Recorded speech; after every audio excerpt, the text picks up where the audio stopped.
광주 전남권 뉴스입니다. 농업의 공익적 가치에 대한 보상으로 농민들에게 일정액을 주는 것이 바로 농민수당입니다. 3년째 지급하고 있는 전라남도와는 달리 그동안 제도 도입을 미뤄왔던 광주시도 농민수당 지급 논의를 본격적으로 시작했습니다. 유승용 기자의 보도입니다. 농민수당을 처음 도입한 건 3년 전 해남군입니다. 이후 2년 전 전라남도 전역으로 확대됐습니다. 광주에서도 3만 5천여 명의 농민이 농사를 짓고 있지만 농민수당은 3년째 남의 일입니다. 2년 전 주민 발의 형태로 농민수당 지급 조례안이 추진됐지만 통과되지 않았고 올해 3월 농민수당 도입 논의위원회 설치 조례만 시행됐습니다.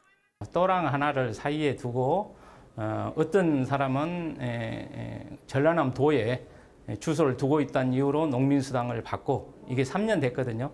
저희는 광주 광역시에 주소를 두고 있어서 못 받고. 광주시는 처음 열린 농민수당 논의위원회 회의에서 농가당 연 60만 원을 내년부터 지급하는 방안의 뜻을 모았습니다. 구체적인 지급 범위와 방법을 정하기 위해 조만간 2차 회의를 열 예정입니다. 강기정 시장도 주요 공약이었던 만큼 시작은 늦었지만 빠른 시행을 약속했습니다. 농민수당을 도입키로 했다면 과감하게 빠르게 시작했으면 좋겠습니다. 물론 그 대상과 그 폭은 이제 어찌할까는 좀 논의를 좀 아주 정교하게 해줬으면 좋겠습니다. 광주시는 농민수당을 시작으로 가사수당 도입을 위한 타당성 용역과 공익활동에 대한 시민참여수당 관련 전담팀 구성도 서두르기로 했습니다. KBS 뉴스 유승용입니다. 광주시가 무등산 방공포대 이전 후보지 가운데 하나로 광주 군공항을 검토하고 있습니다. 김광진 광주시 문화경제부시장은 기자들과 만나 신규 무기체계의 특성상 방공포대가 반드시 산 정상에 있을 필요가 없다는 점을 감안하면 무등산 군부대를 광주 군공항으로 이전하는 것도 대안이 될 수 있다고 말했습니다.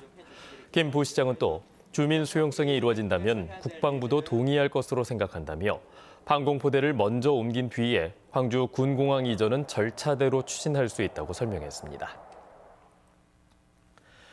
한편 무등산 보호단체 협의회는 성명을 내고 무등산 정상에 주둔하고 있는 군부대 이전이 이번에는 반드시 실현돼야 한다고 강조했습니다. 협의회는 최근 송갑석 의원실과 공군, 국방부와 광주시 등이 내년까지 이전 계획을 수립하기로 합의한 만큼 광주시와 전라남도의 상생 협력을 통해 무등산을 지역민의 품으로 돌려주어야 한다고 주장했습니다. 목포시와 신안군이 국립해양수산박물관의 공동 유치를 선언하는 등 협력을 강화하고 있습니다.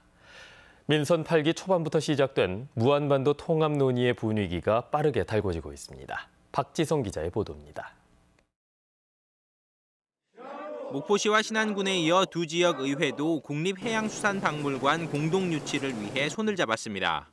지난해 한국섬진흥원을 놓고 경쟁하다가 목포는 섬진흥원을, 신안은 박물관을 각각 유치할 수 있도록 지원하기로 한 합의가 바탕입니다. 박물관 희망 지역은 신안이지만 목포가 입법과 행정, 재정적인 지원도 약속하는 등 두 시군의 관계는 더욱 끈끈해졌습니다. 또 합의문에는 무안반도 한 뿌리에서 나온 경제와 문화 공동체라는 협력 배경도 담겼습니다. 신안 목포 통합에 대해서 진일보하는 그런 모양새가 되지 않나, 지역 주민들에게 걱정하는 부분을 해소해 나간다 하면 원만하게 잘 진행되지 않을까. 민선 8기 출범 초기부터 불거진 목포와 신안의 통합이 잇따른 협업으로 속도가 붙고 있습니다. 특히 목포는 전담 조직을 만들고 신안 특산물 판매전과 갯벌 세계 자연유산 보전본부 신안 유치 서명운동을 벌이는 등 통합 분위기 조성에 적극적입니다. 다만 양쪽 모두 1994년 이후 6차례나 통합 추진이 무산됐던 경험이 부담입니다. 이 때문에 민간 교류를 시작으로 공공시설 이용료와 시내버스 요금 단일화 등 통합에 대한 주민 신뢰를 쌓는 것이 우선이라고 보고 있습니다.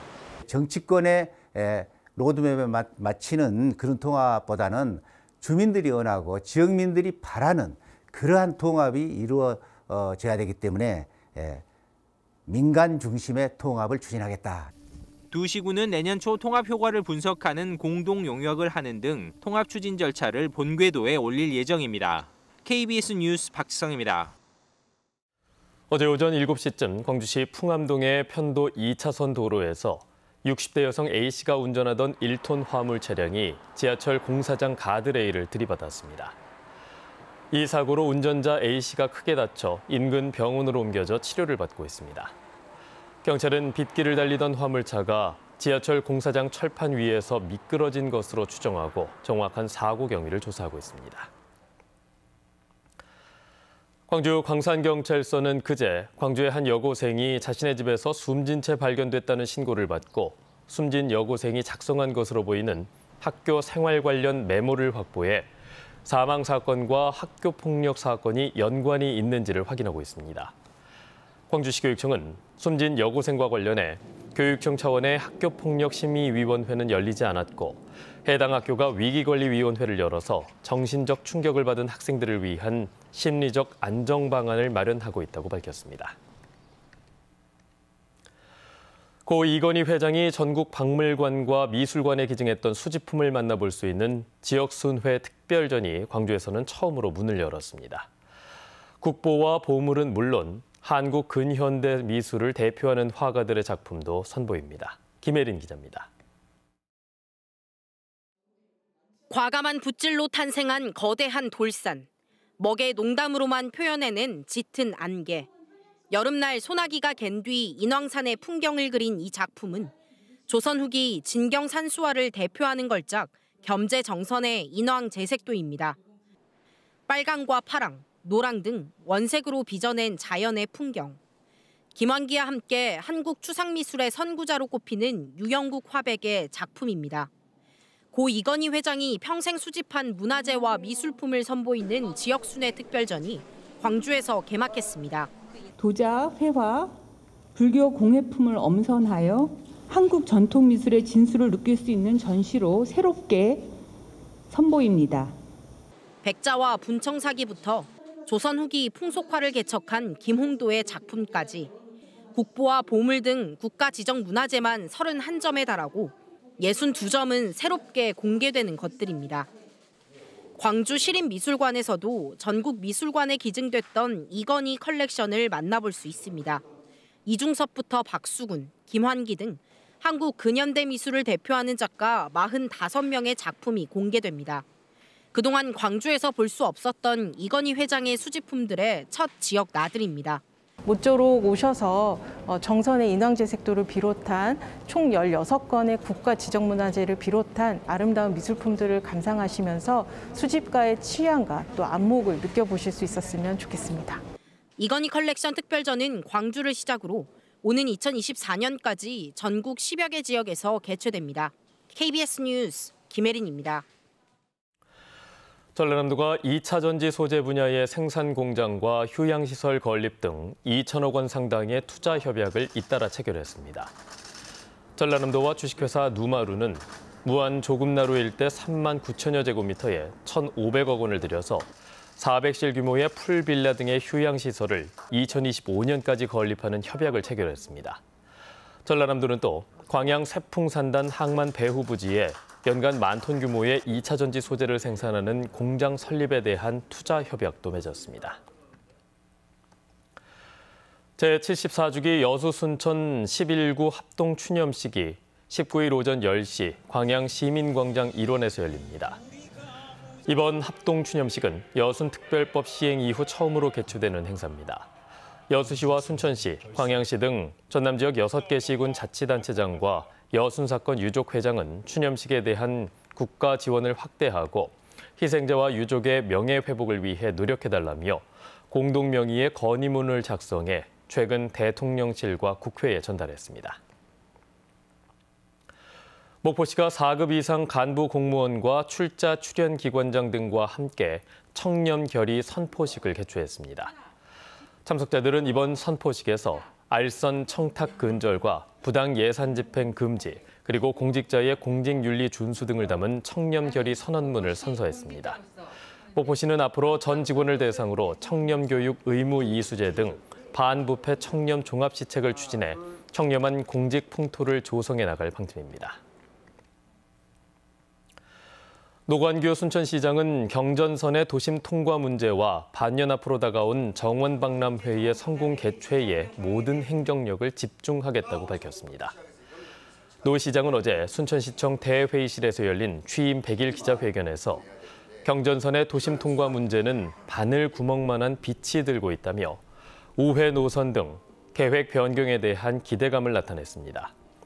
또 정원박람회에 대해서는 기존 국가정원과 순천 동천, 저류지 공원 등을 연결해서 정원을 도심으로 확장하는 전략으로 준비하고 있다고 밝혔습니다.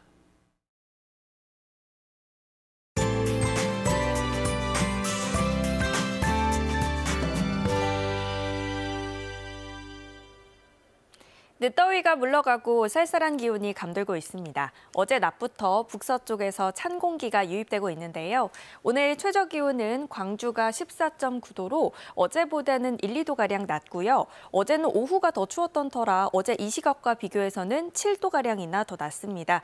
출근길 옷차림에 유의하셔야겠고요. 낮 기온도 22도로 어제보다 낮겠지만 바람이 불어서 체감 온도는 더 낮겠습니다. 어제 비는 대부분 그쳤지만 구름이 다소 많이 끼어 있습니다. 오늘 대체로 흐린 하늘 보이겠고요. 내일도 대체로 흐린 가운데 새벽부터 오전 사이에 남해안 지역은 비도 오락가락 내리겠습니다. 예상되는 비의 양은 5에서 20mm입니다. 지역별 기온 자세하게 살펴보겠습니다. 아침 기온 담양과 나주 14도 등으로 어제보다 선선하게 시작하고 있고요. 한낮 기온은 장성이 21도에 머물겠습니다.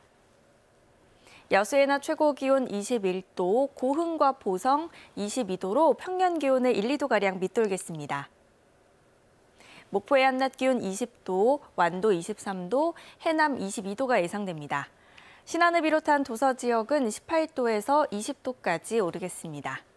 현재 서해남부 전해상과 남해서부 서쪽 먼바다에 풍랑주의보가 발효 중입니다. 내일 오전까지 바람이 강하게 불고 물결이 최고 4m로 매우 높겠습니다. 당분간 한낮 기온이 19도에서 22도 사이로 예년 이맘때보다 선선하겠고요. 일요일 오후에 비 소식 나와 있습니다. 날씨였습니다. 뉴스를 마칩니다. 여러분 고맙습니다.